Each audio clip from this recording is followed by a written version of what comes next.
Pour cette dernière session de la journée la plus chargée de ce colloque, un sujet extrêmement important, le sujet peut-être l'un des plus transversaux de cette thématique autour du génocide, le sujet des traces de leur effacement. En fait, s'il n'y avait pas de très nombreuses traces, ou si vous pouvez les appeler sources si vous voulez, il n'y aurait pas d'historiographie du génocide, il n'y aurait pas d'histoire du génocide. Il y a donc un très grand nombre de traces d'ordre très divers, des traces en eux-mêmes, des traces mémorielles, inconscientes, conscientes. Il y a aussi bien entendu des traces bien réelles, des traces qui existent sur le terrain, même si on s'est employé à les effacer, à les détruire. Ce sont les milliers d'églises, de monastères, les biens, les innombrables biens qui ont été en partie spoliés, mais en partie détruits. Il y a donc énormément de traces, et c'est pour évoquer quelques-unes d'entre elles, quelques-unes des questions que ces traces posent et leur effacement pose, que nous sommes donc conviés ce soir pour cette dernière séance. Et pour cela, donc, sont réunis quelques-uns des très bons spécialistes de ces questions. Et puis, pour discuter avec eux, nous avons la chance d'avoir parmi nous Antoine Spire, qui est journaliste, universitaire, vice-président de la LICRA, et qui est l'auteur d'une trentaine de livres, parmi lesquels je ne citerai que 3 titres: L'obsession des origines, le dictionnaire du judaïsme français depuis 1944, et puis 100 mots pour se comprendre contre le racisme et l'antisémitisme. Donc, c'est maintenant à la première intervenante que je vais passer la parole, à Janine Altounian, qui va nous parler de la permanence des traces du génocide dans la mémoire arménienne et du rôle du politique dans leur inscription ou leur effacement. Je rappelle que Janine Altounian est psychanalyste, essayiste, traductrice de Freud. Je citerai parmi ses derniers ouvrages De la cure à l'écriture, sorti en 2012, l'excellent travail sur les mémoires de son père, intitulé, alors là vous avez la variante turque, intitulé Mémoire du génocide arménien, héritage traumatique et travail analytique. Ensuite, je voudrais citer également L'intraduisible, Deuil, mémoire, transmission, qui a été publié en 2005 et encore une fois en 2008. Et puis, L'écriture de Freud en 2003, mais il y en a beaucoup d'autres. Donc, je passe la parole à Janine Altounian.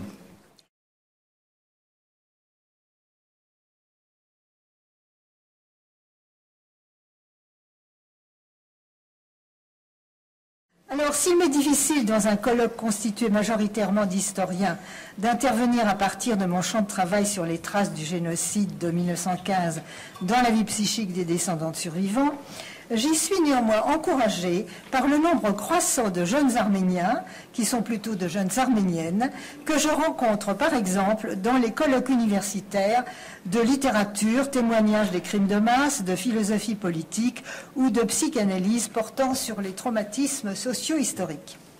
Alors que les jeunes Arméniens étudiant ces disciplines étaient plutôt rares lorsque j'ai commencé en 1975 à écrire sur la transmission psychique du génocide des Arméniens chez les enfants des survivants, leur nombre n'a cessé d'augmenter au sein de cette 3e, voire 4e génération, soucieuse d'affronter les traces de cet effondrement auquel avaient survécu leurs grands ou arrière-grands-parents.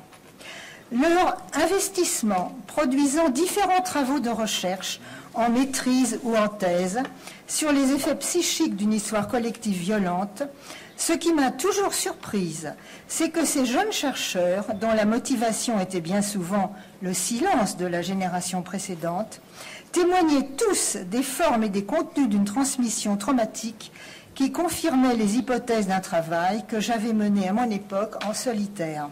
Ce qui m'avait parfois valu la déclaration touchante « Vous me rappelez ce dont parlait ma grand-mère ». Il faut donc noter que tous ces travaux en psychologie, psychanalyse diffusent à présent les données de l'histoire récente des Arméniens dans le champ de discipline qui n'était initialement concerné que par le destin des seuls héritiers de la Shoah. Je dirais donc que dans ces domaines qui tentent de penser la rupture radicale intervenue au XXe siècle dans l'histoire et la culture de l'Occident, dans les sciences humaines en général et non seulement dans les sciences historiques ou l'espace du politique, les Arméniens sont sortis de l'invisibilité. Ces propos apparemment anecdotiques sur les effets de la temporalité transgénérationnelle m'introduisent directement aux deux points que je développerai brièvement concernant l'effacement des traces, pour ce qui ne concerne non pas au plan géographique et territorial, mais au plan psychique. 1. La permanence des traces du génocide dans la mémoire des descendants. 2. Le rôle du politique dans l'inscription ou l'effacement de ces traces dans l'espace public. Je ferai ici d'abord deux remarques. La transmission de toute expérience éminemment traumatisante ne s'effectue avec une certaine efficience qu'à la faveur d'un écart spatio-temporel, c'est-à-dire grâce à un double déplacement d'une génération à l'autre et du lieu exterminant à celui d'une éventuelle terre d'accueil. Pour exister et acquérir une voix, l'héritage traumatique requiert ce double déplacement dans les générations et dans l'espace des autres, c'est-à-dire un transfert aux deux sens du mot, géographique et psychanalytique. S'agissant de la temporalité, les événements vécus par les survivants du génocide arménien, qu'ils aient été racontés ou maintenus dans le silence, se sont inconsciemment transmis à leurs descendants, de sorte que la dimension politico-historique de cette transmission fait actuellement partie intégrante de leur vie psychique et n'est pas sans expliquer la présence et le travail ici de beaucoup d'entre nous.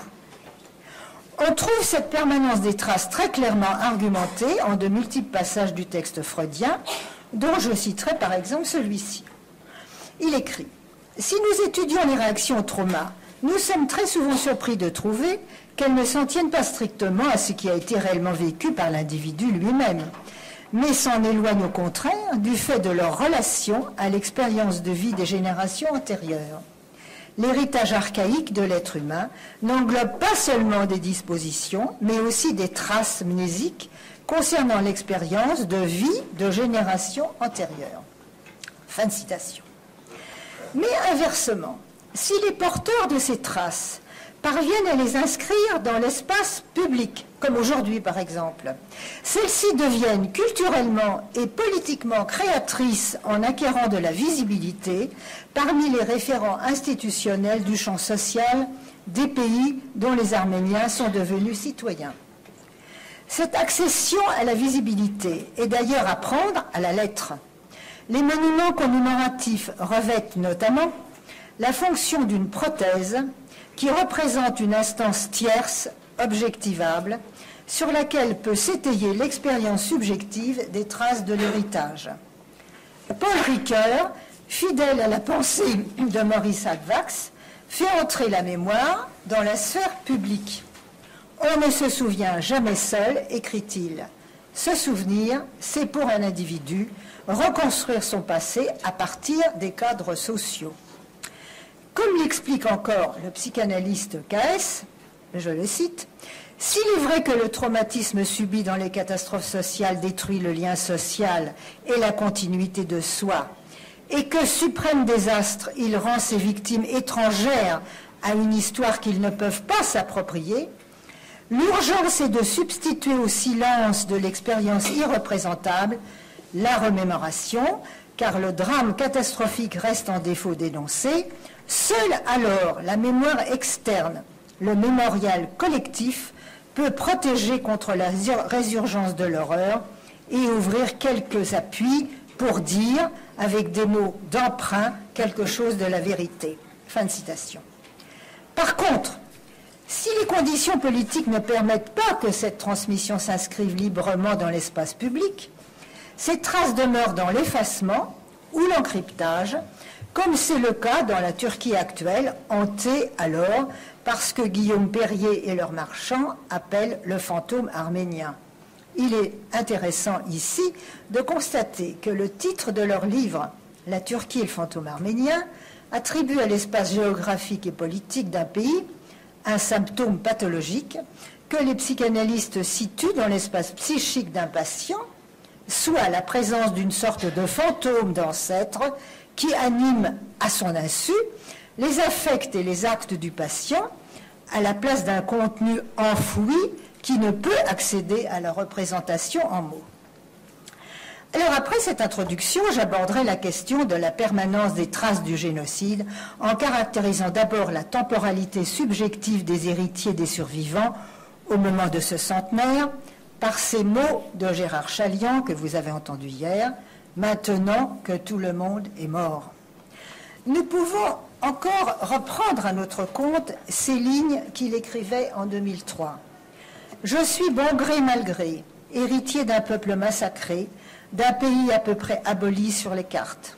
Maintenant que tout le monde est mort, depuis longtemps déjà, et que ma fin elle-même n'est point si lointaine, il est grand temps de rappeler ce meurtre collectif. » Fin de citation. Si l'Arménien en diaspora se vit aujourd'hui entre un héritage qui lui a été transmis par ses grands-parents et l'épreuve douloureuse de sa négation, on a vu que les descendants d'un meurtre collectif dans l'histoire ne commencent à symboliser leur héritage recueilli au pays d'accueil où ont échoué leurs parents survivants qu'à la seconde, troisième génération, parce que le temps de la latence a rendu possible en eux la formation d'une enveloppe psychique réceptrice des morts sans sépulture qui peuvent ainsi aimer sans crainte d'en être paralysés. Le titre à redoublement « Mémoire de ma mémoire » du livre de Chaliand donne bien à entendre la genèse en deux temps de cet enveloppement protecteur. Ainsi, le temps des générations a basculé en passant des parents qui incarnaient le pays perdu aux enfants qu'ils ont fait naître ici et qu'ils ont délaissés en s'éteignant. Voilà dans quelle disposition d'esprit tout Arménien de la diaspora appréhende le temps de ces quelques 100 ans écoulés depuis 1915, temps de 3 générations d'après l'exil, au terme desquels il n'arrivera plus à ce qu'on qualifie par exemple de Français d'origine arménienne, de rencontrer ses arrière-grands-parents de très jeunes petits Français, dont ils ressentent nostalgiquement l'absence. Une fois ces ascendants disparus, leur souvenir surgit du fond de la mémoire, leur rappelle qu'ils les avaient peut-être sans le savoir, profondément aimés dans l'enfance. Ils ressentent à présent cette tendre sollicitude dont ils avaient sans doute eu la prudence de s'abstenir quand, impuissants, ils craignaient d'en être écrasés et empêchés dans leur fuite en avant. Encore Chaliand, « J'ai longtemps détesté, écrit-il, ces visages de vieilles, vêtus de noir, ressassant un passé de désastre. Aujourd'hui, je revois les vieilles de mon enfance, les yeux secs désormais, rivés sur un deuil au centre encore vive. » Fin de citation. Poussées par leur disparition vers l'âge adulte, les générations actuelles peuvent à présent accueillir cette compassion après coup, s'approprier ce trésor de soins chaleureux et de douleurs muettes. Elles peuvent s'autoriser le bonheur de s'abandonner enfin à l'amour de ceux qui les ont enterrés de leur présence, sans craindre d'être écrasés par le poids de leur monstrueux destin déposé en elles.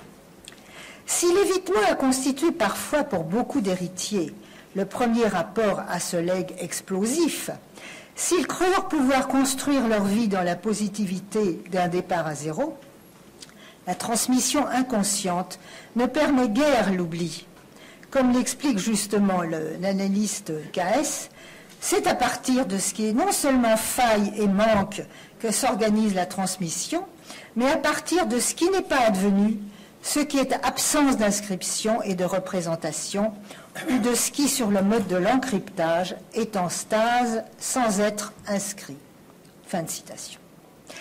Alors, le second point de mon exposé évoquera le rôle du politique dans l'inscription de ces traces au sein du champ social, ou au contraire leur effacement. Dans la mesure où les héritiers d'une violence d'État, suivie d'une transplantation territoriale et culturelle, sont contraints d'effectuer un déplacement culturel, linguistique et politique pour pouvoir inscrire la place effacée de leur histoire dans le nouveau monde où ils ont échoué et se l'approprier psychiquement, l'élaboration du trauma leur permettant la subjectivation de leur place dans le monde n'est évidemment pas tributaire du seul travail intrapsychique. Elle se trouve favorisée ou entravée par les conditions sociopolitiques que le lieu de la vie des héritiers est en mesure ou non d'offrir à ses citoyens. Encore une fois, KS. Les traumatismes qui résultent de ces catastrophes sociales ne peuvent en aucun cas être amenés à une causalité purement psychique, car ce serait ici encore dépouiller une nouvelle fois le sujet de son rapport historique et réel à l'événement, dont il ne peut être escamoté qu'en soutenant le déni du traumatisme produit par la violence d'État. Il s'agit donc pour ce sujet de situer l'expérience traumatique dans l'espace et dans le temps social et politique, de la restituer à son contexte pour tenter de la signifier à la fois dans son histoire et dans l'histoire. Fin de citation. Inversement, ce travail de construction psychique aura évidemment une portée politique, car faire entendre une partie du monde niée à l'autre partie indifférente, voire consentante à cette négation, suppose que le débat public accepte démocratiquement un discours hétérodoxe qui excède le cadre consensuel des dénégations implicites. Rancière, le philosophe Rancière écrit bien « La démocratie est l'introduction dans le champ de l'expérience d'un visible qui modifie le régime du visible ». Fin de citation. Ceci est d'autant plus important que ce sont souvent les événements politico-culturels de la cité qui contribuent en amont à faciliter ou à déclencher chez des descendants de survivants une élaboration de leur héritage traumatique. Lors d'une transmission traumatique subissant de surcroît l'emprise d'un déni politique de l'état criminel et des États qui le cautionnent, certains événements peuvent justement déclencher une remise en mémoire d'un savoir qui demeurait jusque-là sous séquestre en une sorte de mémoire blanche. La transmission d'un effondrement collectif après un exil violent se fait donc à l'intersection de l'histoire psychique individuelle et de l'histoire collective, de sorte qu'en aval aussi, le politique a des effets psychiques, car l'intégration culturelle et citoyenne au pays d'accueil, voire le combat politique, font que d'enfants de victimes, les descendants de survivants deviennent peu à peu sujets de leur histoire. C'est bien ce qui s'est passé en Turquie, en réaction de la société civile à l'assassinat en 2007 du journaliste arménien Hrant Dink, mais déjà 3 ans auparavant, lors de la publication par Fethiye Çetin de son livre de ma grand-mère. La sortie de l'effacement s'est effectuée en conjoignant la temporalité transgénérationnelle et l'incidence d'un événement, disons, éditorial. Heranush Gadarian, caché sous le prénom turc de Zeher, révèle en 1974, à la veille de sa mort, à sa petite-fille de 24 ans, Fethiye Çetin, le secret de son identité arménienne, induisant ainsi en 2004, 89 ans après avoir été arraché à sa mère lors de la déportation de sa famille vers les déserts de la mort, la publication scandaleuse de son héritière, Anna Hanım. L'auteur de ce livre, une militante des droits de l'homme ayant passé 3 années en prison, y révèle qu'elle doit en somme sa vie à une enfant terrifiée qui assistait au massacre de sa famille avant d'être enlevée par un soldat turc alors qu'elle avait à peine 10 ans. Une enfant dont l'obstination, malgré sa détresse, à rester en vie, put cacher les violences qu'elle avait vécues pour ménager ainsi un espace de protection à sa survie. Ma grand-mère a mis plus de 60 ans pour me révéler qui elle était vraiment et ce qu'elle avait vécu en 1915, dit Fethiye Çetin, qui écrit « Cette femme restée silencieuse pendant des décennies n'était alors plus en mesure de lutter contre le besoin de partager enfin son fardeau. » Fin de citation. Mais elle-même met 30 ans, de 1974 à 2004, avant de pouvoir publiquement en rendre compte. Cette bombe à retardement qu'Aranouche Gadarian portait en son sein fut relayée 5 ans plus tard par une autre.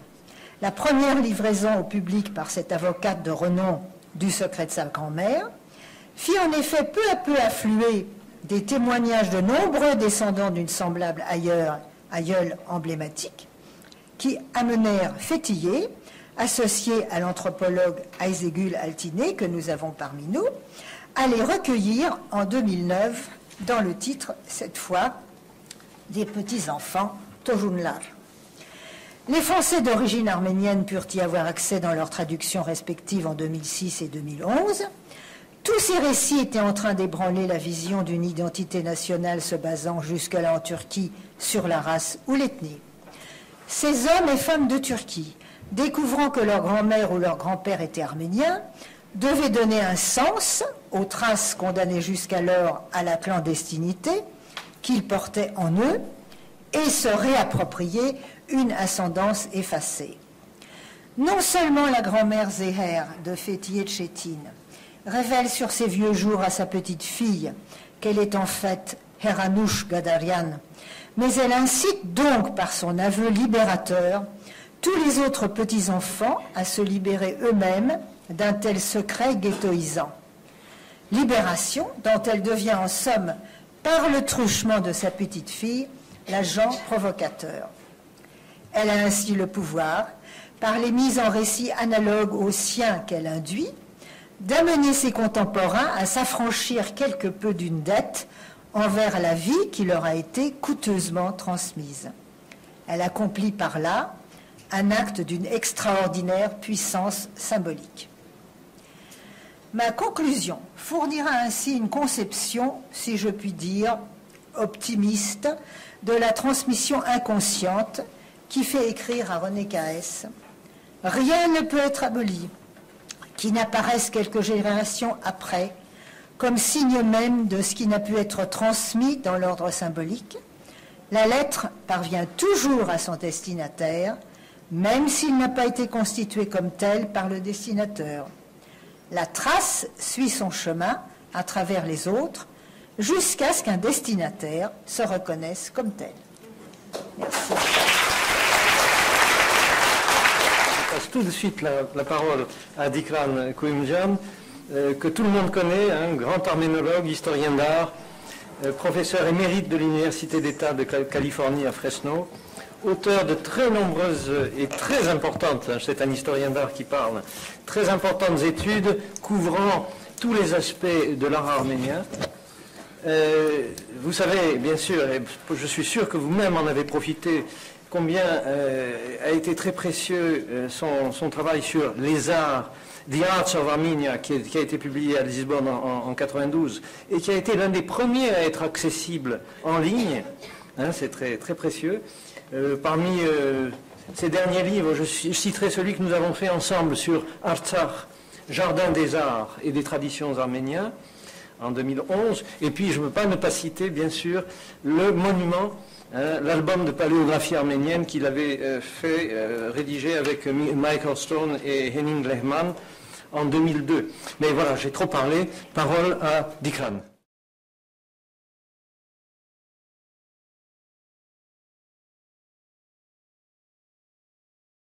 Since the paper prepared for this conference is now published, I will use my time to trace recent developments on confiscation and reparations while reviewing steps taken or theoretically possible toward recovery for what is considered one of the monumental thefts of the 20th century, carefully planned by the Turkish state against its own citizens.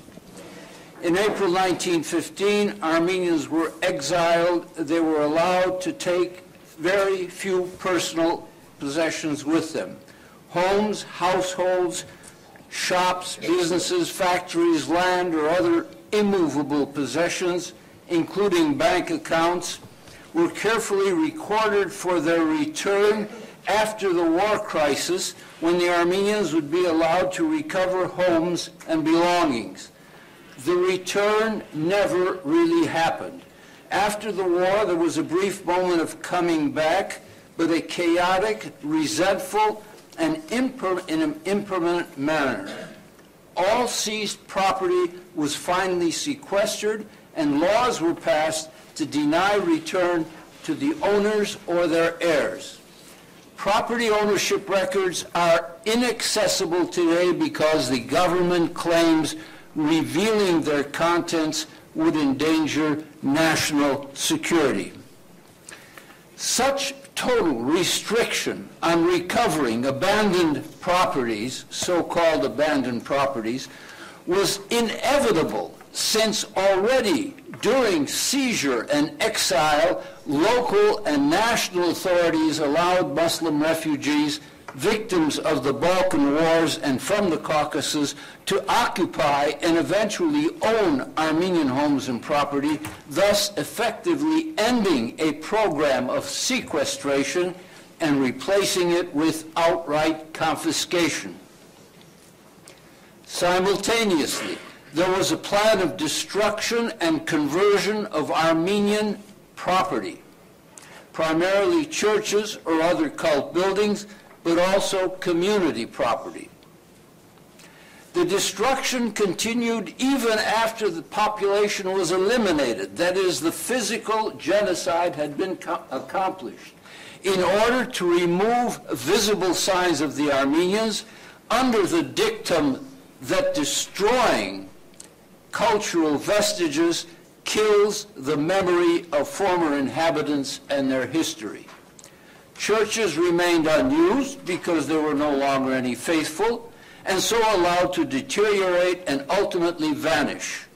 Architectural structures, when they did survive, owed their existence to reuse for utilitarian purposes by the Turks. Non-religious property was virtually given to refugees or awarded to officials who loyally carried out orders of deportation and spoliation, even including the families of Talat Pasha and other assassinated masterminds of the genocide, as we saw in previous presentations. Laws were passed creating insurmountable obstacles for surviving Armenians to recover what had been taken away. These laws were reinforced even into the 21st century. Until the present decade, the Armenian Church under the Patriarch in Istanbul was usually unsuccessful in claiming property, whether churches or buildings owned by it, even though procedures were followed entirely within existing Turkish law. This was a reality also suffered by other minorities, primarily Greeks, East Christians, and Jews. Because all attempts to recover stolen and sequestered property or receive indemnity for those destroyed during and after the genocide could only be initiated within the letter of the Turkish laws, and in more recent years through certain international bodies like the World Court or the European Court of Human Rights, the popular notion has been that reparations could only follow after official recognition of the crime of genocide by the Turkish state, whereas it is or should be now clear that restoration is a process totally independent of recognition. Consequently, there has been amelioration in Turkey since Ankara issued on the 27th of August of 2011 a decree to restore properties confiscated in the wake of the Turkish invasions of Cyprus in 1974. I won't go through the list, but there were many of them. This new realization that reparations and restoration can be actively pursued without reference to genocide recognition, both inside and outside of Turkey, has been paralleled by a renewed scholarly interest in the methods used to confiscate Armenian wealth while destroying the Armenians. The primary documents are overwhelmingly in Ottoman Turkish, and after 1928 in Reformed Modern Turkish. Therefore, it should surprise no one that such research is being carried out largely by Turkish specialists in university centers outside of Turkey, and by even more of them studying and teaching in Turkish universities. Many of them are present at this conference. A number of studies have been published precisely on sequestration and confiscation based on national and local Turkish archives. Many began as a careful documentary analysis of a city or region during and just after the active genocidal procedure: Diyarbakir, Adana, Antioch, Harpert, and many others. In most cases, these works trace how Armenian property was violently, at times convulsively, seized in a manner imitating the meticulous savagery used to liquidate the owners of this wealth. In addition, they almost always provide profiles of those individuals, families, groups, tribes, and government or local officials who seized or were awarded the so-called abandoned properties, and almost all of these scholars suggest a clear continuity in the Turkish ruling class from the Young Turk regime during the genocide into the Republic and up to 1950, the end of formal Kemalist party rule. The global plan of creating an ethnically, linguistically, and religiously monolithic state by criminal genocidal slaughter for material profit is underlined in all of these studies. Most suggest that the very foundation of modern Turkey, with its strong emphasis on trade and industry, was based on the carefully planned policy of confiscation of Armenian property. As Uyur Üngür and Mehmet Polatel, a participant in this conference who spoke this morning on this subject, state in the principal argument of their very important book, Confiscation and Destruction, the Young Turk Seizure of Armenian Property, I quote that important statement in the preface. The Young Turk political elite launched the process of societal and economic transformation in order to establish a Turkish national state with a robust economy consisting of ethnic Turks. In this process, the ethnically heterogeneous Ottoman universe was subject to ethnic homogenization. The distribution of Armenian wealth was a central part of this process. These sequestration policies involve the whole of Ottoman society from top to bottom. The Young Turk political elite subjugated the Ottoman Armenian economy to an ideological legitimization process of mass pillage. Local elites collaborated to deport and murder Armenian shopkeepers, manufacturers, craftsmen, and peasants. Moreover, ordinary Turks, neighbors, bazaar merchants, or refugees profited from the confiscation policy. Altogether, these classes and groups contributed to the economic destruction of Ottoman Armenians and the construction of a Turkish national economy, end of quote. The reluctance of Turkish authorities to admit to genocide involves more than a blow to Turkish dignity by being labeled as perpetrators of genocide, but the very real fear that wealth and property despoiled from the Armenians might have to be returned in part or in whole or paid for. Just last month, Taner Akjam, who I see is he still here? Taner Akjam said, and I quote, "I assume that there is a subconscious in Turkish society that says, how can we pay as little money as possible and get away with the Armenian question?" During the groundbreaking Paris Conference, A Crime of Silence, the Armenian Genocide, held at the Sorbonne in 1984, there was a single intervention on the question of Armenian property. It was called the destruction of Armenian historical monuments as a continuation of the Turkish policy of genocide. It listed the numbers of churches, monasteries, schools, and community buildings seized or destroyed from 1915 to 1923, and using before and after photographs of churches, enumerated the ways Armenian culture had been effaced.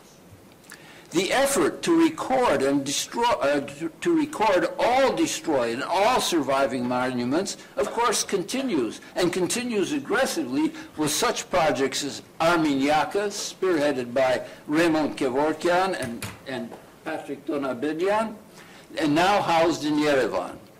Because of time constraints, I must omit details about this and several other sections of this paper, some of which are in the article that is published. Today, the greatest danger to unattended Armenian churches is the ever more popular use of metal detectors. Aggressively encouraged by commercial agents, with local and national authorities turning a blind eye. These sophisticated tools are advertised on the internet with alluring inducements to look for buried gold and other precious objects of the Armenians. The slightest suspicion of metal provokes aggressive digging under the foundation walls and altars of churches, inevitably leading to the collapse of those few that are still standing.